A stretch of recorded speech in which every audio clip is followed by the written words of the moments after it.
ಧನುಸ್ಸು ರಾಶಿ, ಕೆಲಸದ ಒತ್ತಡವನ್ನು ದೂರ ಮಾಡಿಕೊಳ್ಳಿ, ಕೆಲಸವನ್ನು ಪ್ರಾಮಾಣಿಕವಾಗಿ ಮಾಡಿ, ಆ ಕೆಲಸಕ್ಕೆ ನ್ಯಾಯ ಒದಗಿಸಿ, ನೀವೂ ಗೌರವವನ್ನು ಹೊಂದಿ ಸಮಾಜಕ್ಕೂ ಉತ್ತಮವಾದಂತಹ ಸಂದೇಶವನ್ನು ಕಳಿಸಿ ಅನ್ನುವಂಥದ್ದು. ರಾಜಕೀಯ ವ್ಯಕ್ತಿಗಳಿಗೆ ಬಹಳ ವಿಶೇಷವಾದಂತಹ ದಿವಸ ಇದು. ನಿಮ್ಮ ಕಾರ್ಯಚಟುವಟಿಕೆ ಅಥವಾ ಇನ್ನೇನಾದರೂ ವಿಶೇಷವಾಗಿ ಸಾಧನೆಯನ್ನು ಮಾಡಲೇಬೇಕು ಅನ್ನುವಂಥದ್ದಿದ್ದರೆ ಈ ದಿವಸ ಅದಕ್ಕೆ ಸಂಕಲ್ಪವನ್ನು ಮಾಡಿ ಅನ್ನುವಂಥದ್ದು. ಹಾಳಾದಂತಹ ಸಂಬಂಧಗಳನ್ನು ಸರಿಪಡಿಸೋದಕ್ಕೆ ಒಳ್ಳೆಯ ದಿವಸ. ಯಾವುದೋ ಸಂಬಂಧಗಳು ಮುರಿದು ಬಿದ್ದು ಹೋಗಿರುತ್ತೆ, ಅಥವಾ ಆ ಒಂದು ಹೊಂದಾಣಿಕೆ ಇರೋದಿಲ್ಲ, ಅಥವಾ ಅವರಲ್ಲಿ ಏನೋ ಅಪಸ್ವರಗಳಿರುತ್ತೆ, ಅದನ್ನು ಸರಿ ಮಾಡಿ ಅವರನ್ನು ಒಂದುಗೂಡಿಸಿ ಮುಂಚೆಗಿಂತಲೂ ಚೆನ್ನಾಗಿರುವಂತೆ ಮಾಡ್ತಕ್ಕಂಥದ್ದಕ್ಕೆ ಬಹಳ ಒಳ್ಳೆಯ ದಿವಸ. ಆ ಯೋಗ ನಿಮಗಿರುವಂಥದ್ದು. ನಿಮ್ಮ ಉದ್ದೇಶವನ್ನು ಅರ್ಥ ಮಾಡ್ಕೊಳ್ಳೋದ್ರಲ್ಲಿ ವಿಫಲರಾಗ್ತೀರಿ. ಯಾವ ಉದ್ದೇಶ ಇಟ್ಕೊಂಡು ನಾನು ಈ ಕೆಲಸ ಎಲ್ಲ ಮಾಡ್ತಾ ಇದ್ದೀನಿ ಅನ್ನೋದೇ ನಿಮಗೆ ಅರ್ಥ ಆಗೋದಿಲ್ಲ. ಒಂದಷ್ಟು ಕೆಲಸಗಳನ್ನು ಮಾಡ್ತೀರಿ, ಉದ್ದೇಶವಾದರೂ ಏನು, ಗುರಿ ಏನು, ಅದು ಮುಖ್ಯವಾಗಿ ಗೊತ್ತಾಗಬೇಕಲ್ಲ. ಅದನ್ನು ತಿಳ್ಕೊಳ್ಳೋದ್ರಲ್ಲೇ ನೀವು ವಿಫಲರಾಗ್ತೀರಿ. ಯಾವುದೂ ಉದ್ದೇಶ ಇಲ್ಲದೆ ಒಟ್ಟಾರೆ ಒಂದಷ್ಟು ಕೆಲಸಗಳನ್ನು ಮಾಡ್ತಾ ಹೋಗುವಂಥದ್ದು, ಅದು ಸರಿಯಾಗಿ ಕಾಣೋದಿಲ್ಲ ಅಂತ ಅರ್ಥ. ಆರ್ಥಿಕವಾಗಿ ಸಮಾಧಾನವಾದಂತಹ ದಿವಸ. ಹಣಕಾಸಿನ ವಿಚಾರದಲ್ಲಿ ಯಾವ ಕೊರತೆಯೂ ಕೂಡ ಇರುವುದಿಲ್ಲ. ಬೇರೆಯವರಿಂದ ಅವಮಾನವಾಗಿ ಕಣ್ಣೀರು ಹಾಕ್ತೀರಿ, ಬೇರೆಯವರ ವಿಷಯಕ್ಕೆ ತಲೆ ಹಾಕ್ತೀರಿ, ಅಲ್ಲಿ ನಿಮಗೆ ಯಾವುದೇ ರೀತಿಯ ಸ್ಥಾನಮಾನ ಸಿಕ್ಕುವುದಿಲ್ಲ, ನಿಮಗೂ ಆ ವಿಷಯಕ್ಕೂ ಸಂಬಂಧವೇ ಇರೋದಿಲ್ಲ. ಮುಂದುವರ್ಕೊಂಡು ಯಜಮಾನಿಕೆಯಿಂದ ಮಾತಾಡಲಿಕ್ಕೆ ಹೋಗ್ತೀರಿ, ಅವರಿಗೆ ಯಾರಿಗೂ ಅದು ಇಷ್ಟ ಆಗೋದಿಲ್ಲ, ನಿಮ್ಮ ಸಹಾಯ ಬೇಕಾಗಿರೋದಿಲ್ಲ, ನಿಮ್ಮ ಮಾತು ನಿಮ್ಮ ಸಲಹೆ ಏನೂ ಬೇಕಾಗಿರೋದಿಲ್ಲ. ನಿಮ್ಮನ್ನು ಬಾಯಿ ಮುಚ್ಚಿ ಕೂರಿಸ್ತಾರೆ, ನಿಮಗೆ ಅವಮಾನವಾಗತ್ತೆ. ಇದು ನಿಮಗೆ ಬೇಕಾ ಅನ್ನುವಂಥದ್ದನ್ನು ಆಲೋಚನೆ ಮಾಡಿ ಕುಲದೇವತಾ ಪ್ರಾರ್ಥನೆಯನ್ನು ಮಾಡಿ ಶುಭವಾಗಿ. ಮಕರ ರಾಶಿ, ಮನೆಗೆ ಸಂಬಂಧಪಟ್ಟ ಹಾಗೆ ಸಣ್ಣ ಪುಟ್ಟ ಚರ್ಚೆಗಳಾಗ್ತಕ್ಕಂಥದ್ದಿದೆ. ಮನೆಯಲ್ಲಿ ಯಾವ ರೀತಿ ನಾವು ನಮ್ಮ ಕರ್ತವ್ಯಗಳನ್ನು ಹಂಚಿಕೊಂಡು ನಾವು ಅದನ್ನು ಮುಂದುವರಿಸಬೇಕು, ಯಾವ ರೀತಿ ಇಡೀ ಕುಟುಂಬವನ್ನು ಉದ್ಧಾರ ಮಾಡೋದಕ್ಕೆ ಯಾವ ಯಾವ ಪ್ರಯತ್ನಗಳನ್ನು, ಯಾವ ಯಾವ ಯೋಜನೆಗಳನ್ನು ಹಾಕ್ಕೊಳ್ಬೇಕು, ಯಾರು ಯಾವ ಯಾವ ಕೆಲಸಗಳನ್ನು ವಹಿಸ್ಕೊಳ್ಬೇಕು, ಇವೆಲ್ಲ ಚರ್ಚೆಗೆ ಬರುವಂಥದ್ದು.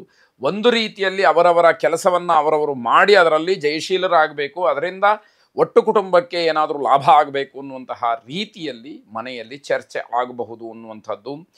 ಆರೋಗ್ಯ ಮಾತ್ರ ಸರಿಯಿಲ್ಲದೆ ಅದಕ್ಕೋಸ್ಕರವಾಗಿ ಹೆಚ್ಚು ಹಣ ಖರ್ಚಾಗ್ತಕ್ಕಂತಹ ಸಾಧ್ಯತೆಗಳಿದೆ. ಆರೋಗ್ಯವನ್ನು ಸರಿಯಾಗಿ ಗಮನಿಸ್ಕೊಳ್ಳಿ. ಮಾನಸಿಕವಾದಂತಹ ನೆಮ್ಮದಿ ಇರುವುದಿಲ್ಲ, ಮನಸ್ಸಿನ ಮೇಲೆ ಇವೆಲ್ಲ ಕೆಟ್ಟ ಪರಿಣಾಮವನ್ನು ಬೀರ್ತಕ್ಕಂಥದ್ದಾಗತ್ತೆ. ಸಾಲದ ವಿಚಾರ ಬೇಡವೇ ಬೇಡ ಅನ್ನುವಂಥದ್ದು. ಯಾಕೆ ಅಂತಂದರೆ ಇವತ್ತಿನ ದಿವಸದಲ್ಲಿ ಮಾಡ್ತಕ್ಕಂತಹ ಸಾಲ ಏನಿದೆ ಅದು ನಿಮಗೆ ಹಿನ್ನಡೆಗೋ ನಷ್ಟಕ್ಕೋ ಕೆಟ್ಟ ಹೆಸರನ್ನು ತಂದುಕೊಳ್ಳೋದಕ್ಕೋ ಮರ್ಯಾದೆಯನ್ನು ಕಳ್ಕೊಳ್ಳೋದಕ್ಕೋ ಕಾರಣವಾಗುತ್ತೆ ಎನ್ನುವಂತಹ ಅರ್ಥ. ಕಾರ್ಯಕ್ಷೇತ್ರದಲ್ಲೂ ಕೂಡ ಜಗಳವಾಗ್ತಕ್ಕಂತಹ ಸಂಭವ ಇದೆ. ಯಾವುದೋ ಒಂದು ಒತ್ತಡವನ್ನು ಕಾರ್ಯಕ್ಷೇತ್ರದಲ್ಲಿ ತೋರಿಸಿದಾಗ ಅಲ್ಲಿ ಕೆಲಸ ಮಾಡ್ತಕ್ಕಂಥವರು ಜಗಳ ಮಾಡೋದಕ್ಕೆ ಅವಕಾಶಗಳಾಗತ್ತೆ. ಸರ್ಕಾರಿ ನಿಯಮಗಳು ಏನಿದೆ ಅದನ್ನು ಯಾವುದೇ ಕಾರಣಕ್ಕೂ ಉಲ್ಲಂಘನೆ ಮಾಡಬೇಡಿ. ಅದು ಯಾವುದೇ ಒಂದು ಕಾರ್ಯಕ್ಷೇತ್ರವಾಗಿರಲಿ, ಅಲ್ಲಿ ಯಾವುದೇ ಕಾರಣಕ್ಕೂ ರೀತಿ ನೀತಿ ನಿಯಮಗಳನ್ನು ಉಲ್ಲಂಘನೆ ಮಾಡಬಾರ್ದು ಅಂತ ಅರ್ಥ. ಶಕ್ತಿ ದೇವತಾ ಪ್ರಾರ್ಥನೆಯನ್ನು ವಿಶೇಷವಾಗಿ ಸರಿಯಾಗಿ ಮಾಡಿ ಶುಭವಾಗಿ. ಕುಂಭರಾಶಿ, ಸಹೋದ್ಯೋಗಿಗಳಿಗೆ ನಿಮ್ಮಿಂದ ಒಂದಷ್ಟು ಸಹಾಯ ಆಗುವಂಥದ್ದಿದೆ. ಖಂಡಿತವಾಗಿ ಅದನ್ನು ಮಾಡಿ, ಧಾರಾಳವಾಗಿ ಮಾಡಿ. ಅವರೂ ಕೂಡ ಸಮಾಧಾನವಾಗಿ ಸಂತೋಷವಾಗಿ ಬೆಳೆಯುವಂತಹ ಅವಕಾಶವನ್ನು ಮಾಡಿಕೊಡಿ.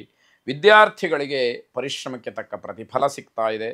ಅದು ನಿಮಗೆ ಇನ್ನಷ್ಟು ಓದಲಿಕ್ಕೆ ಉತ್ತೇಜನವನ್ನು ತಂದುಕೊಡುವಂಥದ್ದು.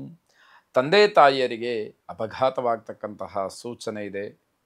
ಸ್ವಲ್ಪ ಎಚ್ಚರಿಕೆಯನ್ನು, ಮನಸ್ಸನ್ನು ಗಟ್ಟಿ ಮಾಡಿಕೊಳ್ತಕ್ಕಂಥದ್ದನ್ನು ಮಾಡಬೇಕಾಗತ್ತೆ. ರಿಯಲ್ ಎಸ್ಟೇಟ್ ಉದ್ಯಮಿಗಳ ಕೆಲಸ ಸ್ಥಗಿತವಾಗ್ತಕ್ಕಂತಹ ಸೂಚನೆ ಇದೆ. ಆದರೆ ಅದನ್ನು ಬುದ್ಧಿವಂತಿಕೆಯಿಂದ ಬಗೆಹರಿಸಿಕೊಂಡು ಮುಂದಿನ ದಿನಮಾನದಲ್ಲಿ ಸರಿದೂಗಿಸ್ಕೊಳ್ತಕ್ಕಂತಹ ಪ್ರಯತ್ನ ನಿಮ್ಮದಾಗಿರಲಿ ಅಂತಕ್ಕಂಥದ್ದು. ಕೌಟುಂಬಿಕವಾದಂತಹ ಚಿಂತೆ ಹೆಚ್ಚಾಗುವಂಥದ್ದು, ಕುಟುಂಬದಲ್ಲಿ ಸಾಂಸಾರಿಕವಾಗಿ ಹೆಚ್ಚಿನ ಯೋಚನೆಗಳು ಬರುತ್ತೆ. ಒಂದು ಸಮಸ್ಯೆಯನ್ನು ಬಗೆಹರಿಸಿ ಅದನ್ನು ತೇಪೆ ಹಚ್ಚೋದ್ರೊಳಗಡೆ ಮತ್ತೊಂದು ಸಮಸ್ಯೆ ಉದ್ಭವವಾಗತ್ತೆ ಅನ್ನುವಂಥದ್ದು ನಿರಂತರವಾಗಿ ನಡೆಯುವಂಥದ್ದಾಗತ್ತೆ. ಶತ್ರುಕಾಟ ವಿಪರೀತವಾಗಿದೆ ಅಂತ ಹೇಳಿ ಅನ್ನಿಸಬಹುದು, ಆ ಅನುಭವ ನಿಮಗೆ ಆಗುವಂಥದ್ದಿರುತ್ತೆ. ಅಮೃತ ಮೃತ್ಯುಂಜಯನನ್ನು ವಿಶೇಷವಾಗಿ ಪ್ರಾರ್ಥನೆ ಮಾಡಿ, ಎಲ್ಲವೂ ಕೂಡ ನಿಮಗೆ ಒಳಿತನ್ನು ತರಲಿ ಅಂತಕ್ಕಂತಹ ಭಾವನೆ ಇರಲಿ. ಶುಭವಾಗಿ. ಕೊನೆಯದಾಗಿ ಮೀನರಾಶಿ, ನಿಮ್ಮದೇ ಆದಂತಹ ಲೋಕದಲ್ಲಿ ವಿಹರಿಸ್ತಾ ಜವಾಬ್ದಾರಿಗಳನ್ನು ಮರೆಯುವಂಥದ್ದು, ಅದರಿಂದ ಅವಮಾನವಾಗ್ತಕ್ಕಂಥದ್ದಾಗತ್ತೆ. ನೀವು ಮಾಡಬೇಕಾದಂತಹ ಕೆಲಸವನ್ನು ಬೇರೆಯವರು ಎಚ್ಚರಿಸಬೇಕಾಗತ್ತೆ. ಇದು ನಿನ್ನ ಕರ್ತವ್ಯ, ಇದನ್ನು ಮಾಡಿ ಮುಗಿಸು ಅಂತ ಹೇಳಬೇಕಾಗತ್ತೆ. ಆಗ ದೊಡ್ಡ ಅವಮಾನಕ್ಕೆ ಕಾರಣವಾಗುತ್ತೆ. ಕಾರಣಾಂತರಗಳಿಂದ ಮನೆಯಲ್ಲಿ ಜಗಳ ಆಗ್ತಕ್ಕಂಥದ್ದು, ಈ ಬೇಜವಾಬ್ದಾರಿಯನ್ನು ತೋರಿಸಿದಾಗ ಮನೆಯಲ್ಲಿ ಜಗಳ ಆಗುವಂತಹದ್ದು ಸಹಜವೇ. ಅದಕ್ಕೆ ಬೇರೆ ಇನ್ನೊಂದು ಕಾರಣ ಬೇಕು ಅಂತ ಹೇಳಿ ಏನಿಲ್ಲ. ಇದಲ್ಲದೆ ಇನ್ನಷ್ಟು ಮತ್ತಷ್ಟು ಕಾರಣಗಳಿಂದ ಮನೆಯಲ್ಲಿ ಜಗಳವಾಗ್ತಕ್ಕಂಥದ್ದು. ತತ್ಕ್ಷಣದಲ್ಲಿ ಯಾವುದೇ ನಿರ್ಧಾರಗಳನ್ನು ಮಾಡಬೇಡಿ. ಯಾಕೆ ಅಂತಂದರೆ ಆ ನಿರ್ಧಾರಗಳಿಂದ ಆಗುವಂತಹ ಪರಿಣಾಮ ನಿಮ್ಮ ಮೇಲೆ ದುಷ್ಪರಿಣಾಮವಾಗಿ ಪ್ರಭಾವವನ್ನು ಬೀರುತ್ತೆ ಅಂತ ಅರ್ಥ. ಬೇರೆಯವರ ಸಮಸ್ಯೆಗಳನ್ನು ಬಗೆಹರಿಸ್ತೀರಿ, ನಿಮ್ಮದೇ ಬೇಕಾದಷ್ಟಿದೆ. ಆದರೆ ಅದೃಷ್ಟವಶಾತ್ ನಿಮ್ಮನ್ನು ಯಾರು ನಂಬಿ ಬಂದಿರ್ತಾರೋ ಅವರ ಸಮಸ್ಯೆಗಳನ್ನು ನೀವು ಬಗೆಹರಿಸ್ತಕ್ಕಂಥದ್ದು ಆ ಯೋಗ ನಿಮಗಿದೆ. ನಿಮ್ಮಿಂದ ಯೋಗವನ್ನು ಯಾರು ಪಡ್ಕೊಳ್ತಾರೋ ಅವರ ಅದೃಷ್ಟ ಚೆನ್ನಾಗಿದೆ ಅಂತ ಹೇಳಬೇಕು. ಸಂಶೋಧನೆಗೆ ಸಂಬಂಧಪಟ್ಟಂತಹ ಕೆಲಸಗಳು ಏನೇ ಇದ್ದರೂ ಕೂಡ ಅವೆಲ್ಲ ಸುಗಮವಾಗಿ ಆಗ್ತಕ್ಕಂತಹ ವಿಚಾರ. ಹಿರಿಯರ ಬಗ್ಗೆ ಕಾಳಜಿಯನ್ನು ವಹಿಸಿ, ಹಿರಿಯರ ಬಗ್ಗೆ ತಾತ್ಸಾರ ಭಾವನೆಯನ್ನು ತೋರಬೇಡಿ.